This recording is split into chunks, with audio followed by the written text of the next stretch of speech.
Okay, today we are going to study about the factors, the one more factor which affects the selection of motor, that is nothing but the characteristics, the running characteristics of any type of motor.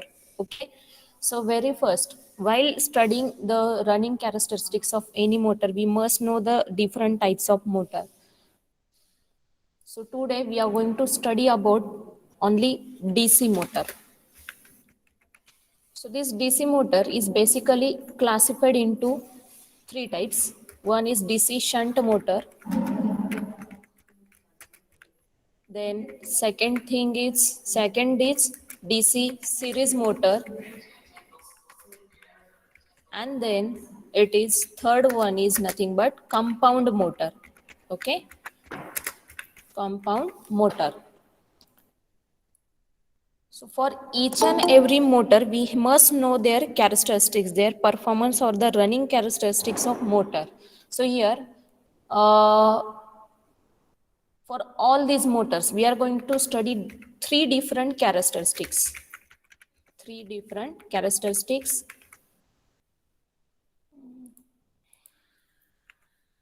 Nothing but first is your torque versus speed, which is the first characteristics. Okay, second characteristics is nothing but torque versus armature current, that is Ia, and third characteristics is nothing but speed versus armature current. Speed versus armature current. So these are the three characteristics which are common to all these motors. So very much first motor you're going to study is nothing but the DC shunt motor. So आपल्याला DC shunt motor study करायचा आहे. So here is the circuit diagram of DC shunt motor, which consists of one armature. To this armature the brushes are connected. Okay, these are the brushes, and the field winding is parallel to the armature. Field winding is parallel to the armature, hence this motor is called as shunt motor. The shunt motor in which the field winding is in always parallel with the armature, so in that case it is called as DC shunt motor. So इथे field winding काय आहे, parallel आहे, and to this we are applying a external DC supply. So याला आपण काय केलंय, external DC supply दिलेला आहे.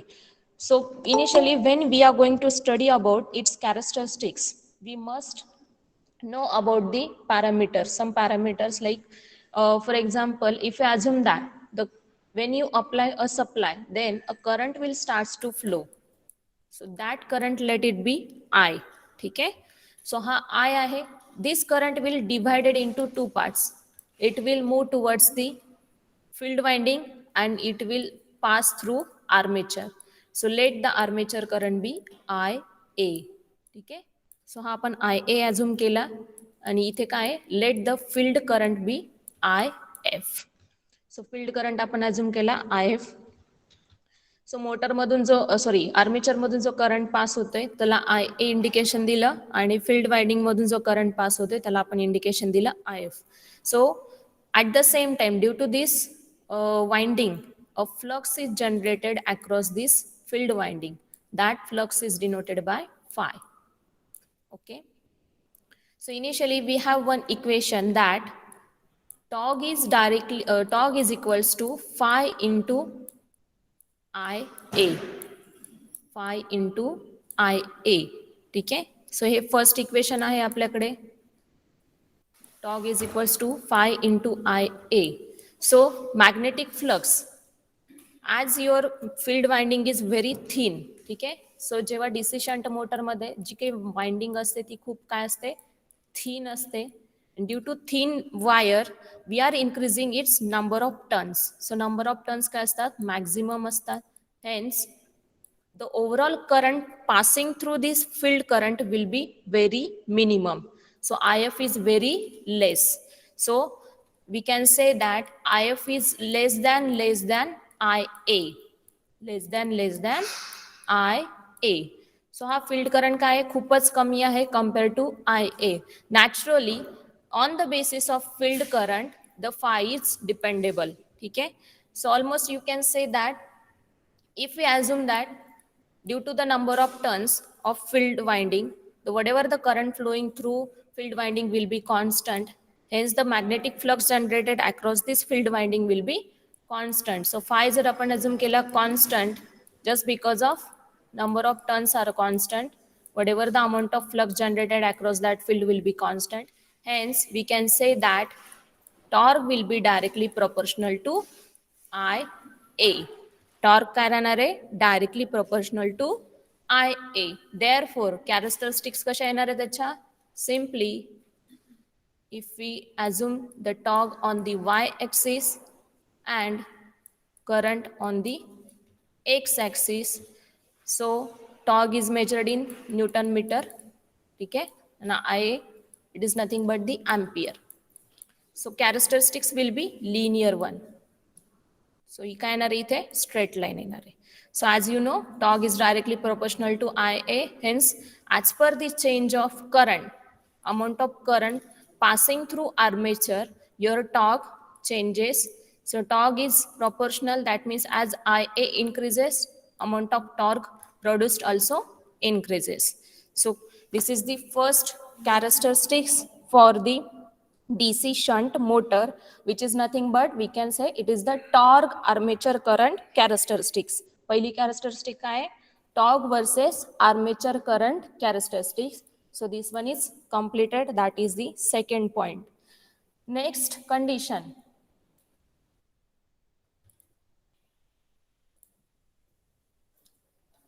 नेक्स्ट कंडिशन मध्ये काय येणार आहे? सिम्पली तुम्हाला ड्रॉ अज्युम करायचं आहे. We have one equation that is P is equals to torque into speed. Okay, तो speed is measured in revolution per minute. ठीक आहे. सो RPM मध्ये स्पीड असतो तुमचा, रिव्होल्यूशन पर मिनिट मध्ये असतो. सो पॉवर इन दिस केस, एक minute.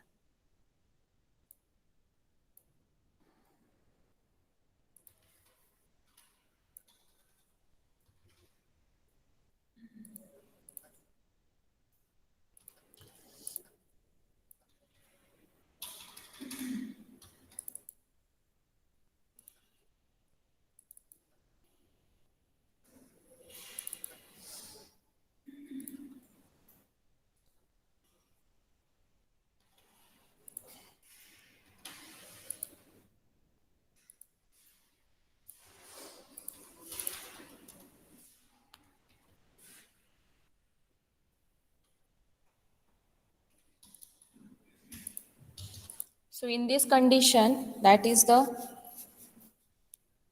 amount of power is constant. Okay, so if you assume that the power is constant, power factor is constant, in that case,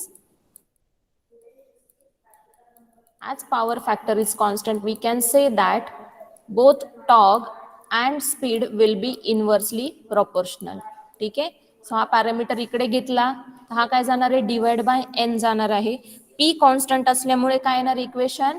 torque will be inversely proportional to 1/n, that is the speed of motor, and this one is the torque. So we get characteristics between your torque speed characteristics are nothing but likewise it is due to inversely proportional we get this type of characteristics. So with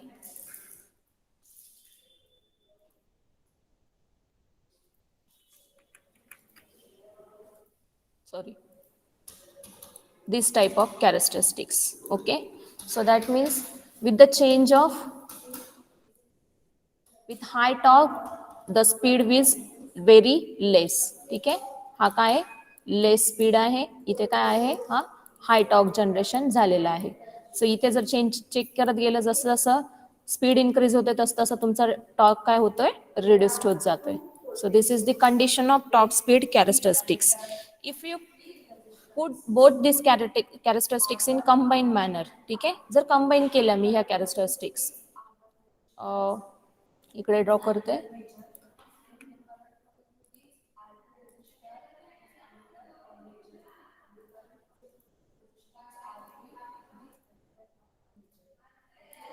okay, so आपण assume केलं initial condition की आपला काय होता इथे हा होता I ए होता, ठीक आहे, आणि इथे काय होता टॉग होता. दोन्हीकडे टॉक काय झालंय वाय ॲक्सिसवर आहे. चेंजिंग पॅरामीटर काय आहे स्पीड आणि करंट आहे, आर्मेचर करंट, ठीक आहे. सो आपण इथे परत स्पीड पण कन्सिडर केला. तर इनिशियल जी टॉग वर्सेस आर्मेचर कॅरेक्टरिस्टिक्स होती ती कशी येत होती, सिम्पली लाईकवाईज, ठीक आहे, अ स्ट्रेट लाईन. देन जर मला टॉग वर्सेस स्पीड कॅरेक्टरिस्टिक्स ड्रॉ करायचे असेल दॅट वॉज लाईकवाईज, ठीक आहे. So both characteristics crossing point of both characteristics, that point is called as operating point of motor. So this is the operating point of motor. Okay, operating point.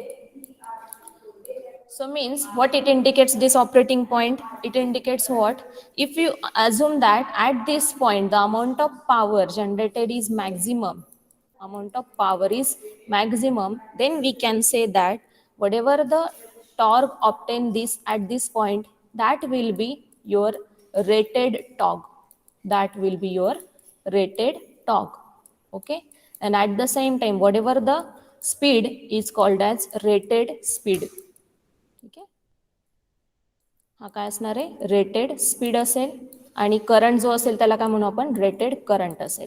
So this is the operating condition of DC shunt motor where you indicate that torque and the speed are inversely proportional and torque and the armature current are directly proportional to each other, and we find out the operating point of your DC motor where it indicates or it gives the rated speed, rated current and the rated torque value. ठीक है, and these values are considered when the power is maximum. Initially we assume that power is constant, but at operating point we assume that the whatever the amount of power generated is maximum. ठीक है, so this is the condition of DC shunt motor. One more characteristics we have to draw, that characteristics is nothing but speed versus armature current. So आपल्याकडे दोन equations आहे, एक काय आहे torque is inversely proportional to speed आणि second equation काय आहे torque is directly proportional to I A. So indicate काय होत आहे दोन्हीकडे इक्वल व्हॅल्यू आहे, तर आपण काय घेऊ शकतो torque is directly proportional to 1/n, torque is directly proportional to I A. What it indicates, we can say that IE is inversely proportional to 1/n, बरोबर ना, कारण दोन्हीकडे काय लेफ्ट हँड साईडला टॉगच आहे. सो दोन्ही व्हॅल्यू जर इक्वेट केल्या इक्वेशन 1 आणि इक्वेशन 2 तर आपल्याला काय मिळतं value I will be inversely proportional to 1/n, that is the speed. So मग ग्राफ कसा येणार आहे again, so if we assume n is over here and IA is over here, ठीक आहे. सो या केसमध्ये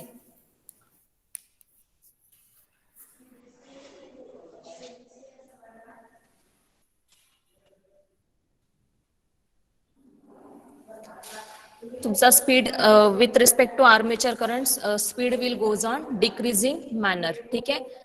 सो याच्यासाठी जेव्हा मला हा ग्राफ ड्रॉ करायचा असेल त्या केसमध्ये मला अजून एक कंडिशन ॲझ्युम करायची असते दॅट एक minute, that speed is again inversely proportional to 1/phi, that means magnetic flux. आणि आपण इनिशियली अजून काय केला, initially we have assume that flux is constant, ठीक आहे. फ्लक्स मी अजून काय केलं होता कॉन्स्टंट अजूम केला होता, hence we can say that if flux is constant then I can say that the speed will remains constant, ठीक है. So let एक मिनिट ग्राफ मध्ये थोडासा चेंज आहे.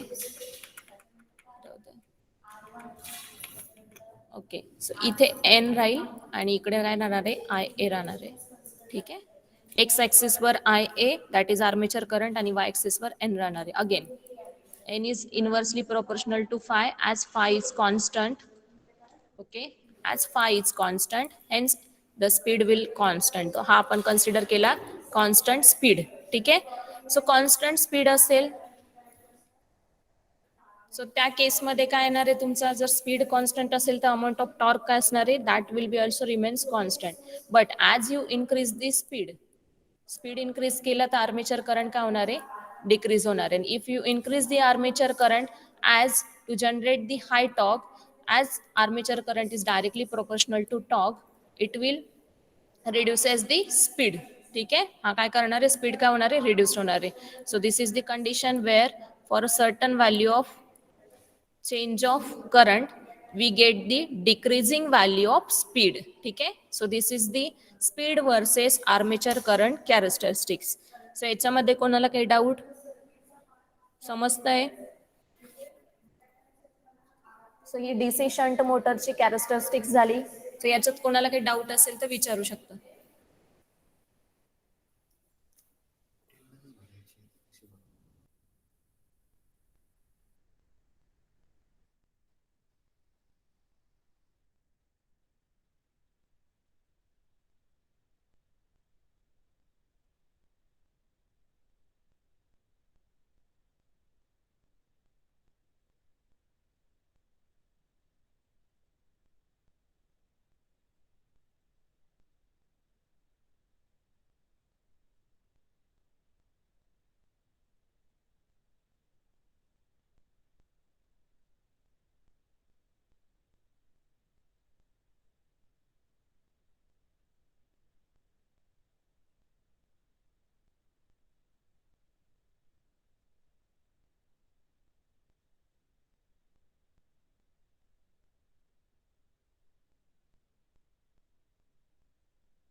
बरं, काही डाऊट आहे का?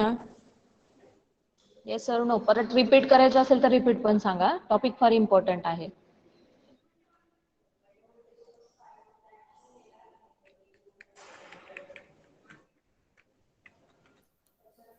ठीक आहे, एकदा मी रिपीट करते फास्टमध्ये. ठीक आहे, सो पहिलं तर काय, इथे आपला आर्मेचर होता. आता डायग्रामकडे लक्ष न देता मेन पॉइंट काय मी सांगते ते लक्षात ठेवा. हा तुमचा आर्मेचर आहे, इकडनं आर्मेचर करंट पास होतोय. ठीक आहे, इथे त्याला फील्ड वाइंडिंग काय केलेली आपण, पॅरलल मध्ये कनेक्ट केलेली. जेव्हा डीसी शंट मोटर म्हणतो, शंट मध्ये फील्ड वाइंडिंग काय असते, पॅरलल असते. इकडनं करंट काय होतोय, आय एफ होतोय. आणि हा मेन सप्लाय आहे जिकडनं करंट येतो. इथे तुम्ही सप्लाय दिलेला आहे. ठीक आहे, सो इनिशियली वाइंडिंग्स कॉन्स्टंट आहे. ठीक आहे, number of windings, hence the amount of flux generated across that field winding will be constant. So हे कशावर डिपेंड असतं, actually flux and the field current are dependable depending on each other. ठीक आहे, so इथला amount of field current काय खूप कमी आहे, मिनिमम आहे. त्यामुळे almost we can say that the flux is constant. So पहिली कंडिशन डीसी शंट मोटर मध्ये लक्षात ठेवायची, that flux is always constant. ठीक आहे, flux is always constant. Second point, we have to check the performance characteristics. Now to check the performance characteristics we have to consider some parameters like torque, speed and the armature current. ठीक आहे, हे तीन parameters आहे. these are the performance parameter of any type of motor.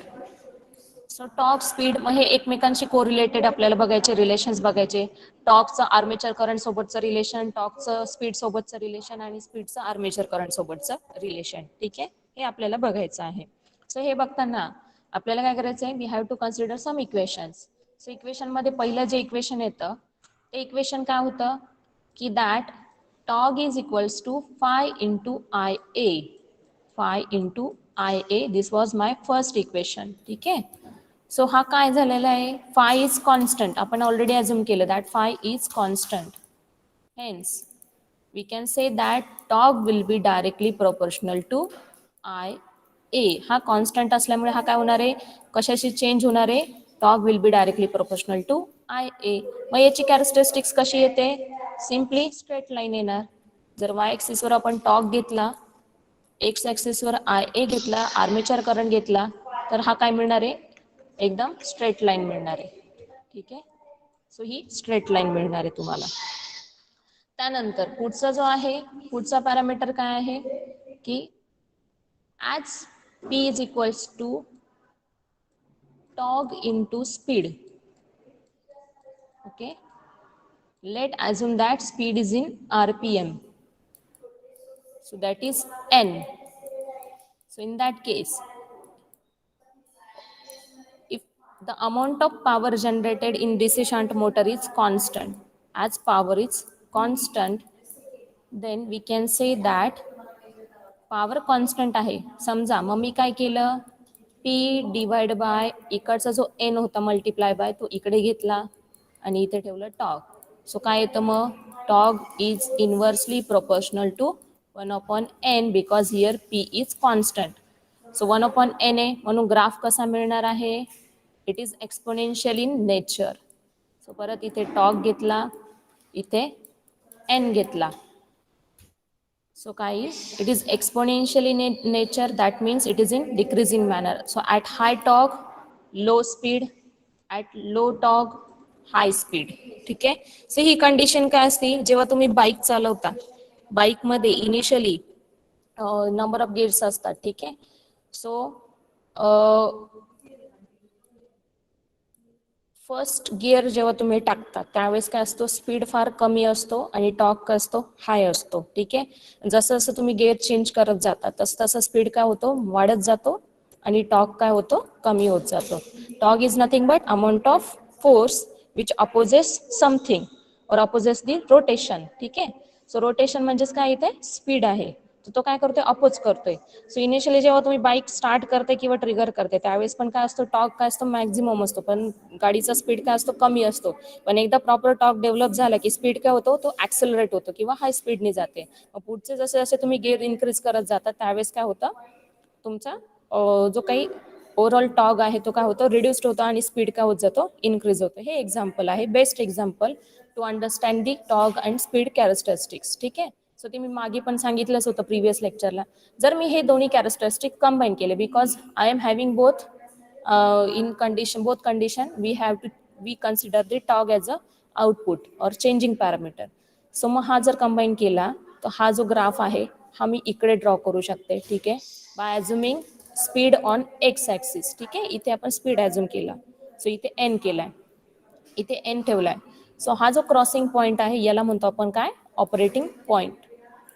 So at operating point power is maximum. Initially power काय होती, constant होते. If you assume power is maximum,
okay, so this is the operating point, and at operating point we consider that the amount of power is maximum, and hence we can say that at this point whatever the armature current is obtained, that armature current is called as rated armature current. Okay. आणि जो काही speed असेल त्याला म्हणतो आपण rated armature, rated speed of motor, and the torque जो develop होतो ह्या पॉइंटला त्याला म्हणतो आपण रेटेड टॉर्क. ठीक आहे. This is all about the DC shunt motor. So याच्यामध्ये जर काही डाऊट असेल तर विचारू शकता. नाहीच समजलं तर कॉलेजला या, समजावून सांगेल. ठीक आहे.